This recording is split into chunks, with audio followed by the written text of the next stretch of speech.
नमस्कार. हे तर स्वीट किचनमध्ये आज आपण शेवगा मसाला कसा बनवायचा ही रेसिपी पाहणार आहोत. तर बरेचदा आपण फक्त शेवग्याची आमटी किंवा शेवग्याची रस्सा भाजी बनवतो. तर शेवगा मसाला आणि घरच्या साहित्यामध्ये कसा बनवायचं हे आज आपण पाहणार आहोत. खूप अप्रतिम ही भाजी लागते.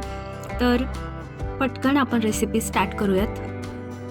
सगळ्यात पहिले इकडे मी पाणी गरम होण्यासाठी ठेवलेलं आहे गॅसवरती.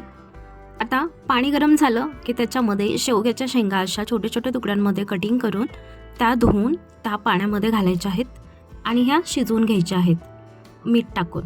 तर हे पाहायचं आहे की शिजले का नाही. जास्त शिजवायचे नाही आहे शेंगाला. तर हे बघा, शेंगा अर्ध्या शिजलेल्या आहेत, मी काढून घेतलेल्या आहेत एका प्लेटमध्ये.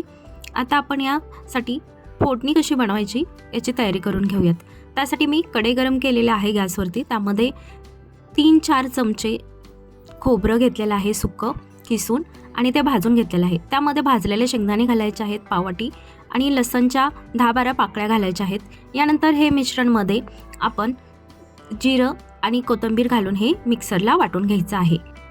आबडधोबड हे वाटून घ्यायचं आहे मिश्रण, जास्त बारीक करायचं नाही आहे.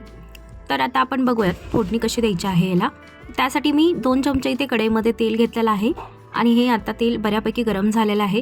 त्यामध्ये घालायचे आहे अर्धा चम्मच मोहरी, अर्धा चम्मच जिरं आणि हे मोहरी आणि जिरं तडतडलं की मग त्यामध्ये एक मीडियम साईजचा कांदा कटिंग करून घालायचा आहे. आता हे आपण भाजून घेऊयात. कांदा भाजत आला की त्यामध्ये कढीपत्ता घालायचा आहे. त्याच्यानंतर हे 2-3 मिनटं परत भाजून घ्यायचं आहे. थोडंसं पाव चमचा हिंग घालायचं आहे आणि तेही भाजून घ्यायचं आहे. आता हे 2-3 मिनटं भाजून झाल्याच्या नंतर टोमॅटो घालायचा आहे. तर इथे मी एक मीडियम साईजचा टोमॅटो घेतलेला आहे कटिंग करून आणि टोमॅटो थोडंसं विरघळेपर्यंत भाजून घ्यायचं आहे. यानंतर यामध्ये गरम मसाला पावडर, धणा पावडर 1-1 चमचा घालायचा आहे आणि तेही परत अजून 1-2 सेकंदासाठी परतून घ्यायचं आहे, म्हणजेच भाजून घ्यायचं आहे. आता यामध्ये आपण घालायचं आहे लाल तिखट, तुमच्या चवीनुसार घाला. इथे मी 1 चम्मच घातलेला आहे. त्यानंतर हे वाटण आहे, आपण पिसून घेतलेलं जे वाटण आहे ते घालायचं आहे आणि तेही भाजून घ्यायचं आहे 3-4 मिनिट. आता हे मिश्रण भाजून घेतल्याच्या नंतर थोडंसं त्यामध्ये पाणी ॲड करायचं आहे. तर इथं मी जे मसाल्याचं आपलं पाणी होतं मिक्सरची वाटी धुवून ते घातलेलं आहे. आता मसाला या पाण्यामध्ये थोडासा शिजवून घ्यायचा आहे. हे मसाला शिजल्याच्या नंतर थोडंसं तुम्हाला अजून स्पायसी पाहिजे असेल तर घरगुती तिखट, हळद आणि मीठ घालायचं आहे चवीनुसार. आता हेही परतून घ्यायचं आहे आणि हे परतून झाल्याच्या नंतर मग आपण शिजवून घेतलेल्या शेंगा त्यामध्ये घालायच्या आहेत आणि हे परत एकदा ढवळून घ्यायचं आहे, मिक्स करून घ्यायचं आहे त्या शेंगामध्ये.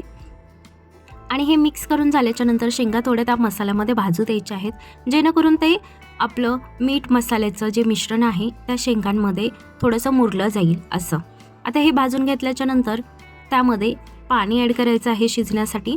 तर इथं मी साधारण 1.5 ग्लास पाणी घातलेलं आहे शिजण्यासाठी शेंगा आणि हे परत एकदा मिसळून घ्यायचं आहे.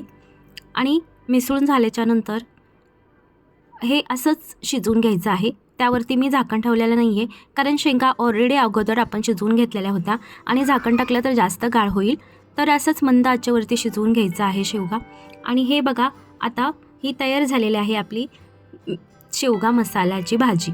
कशी वाटली तुम्हाला ही रेसिपी? आणि अगदी आपण घरच्या साहित्यामध्ये हे बनवलेले आहे.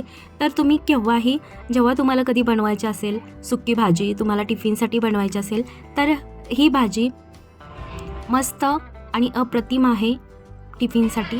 तर कशी वाटली रेसिपी तुम्हाला हे मला कमेंट करून कळवा. अशाच नवनवीन रेसिपीसाठी चॅनेलला सबस्क्राईब करा. भेटूयात नेक्स्ट व्हिडिओमध्ये. Thank you for watching.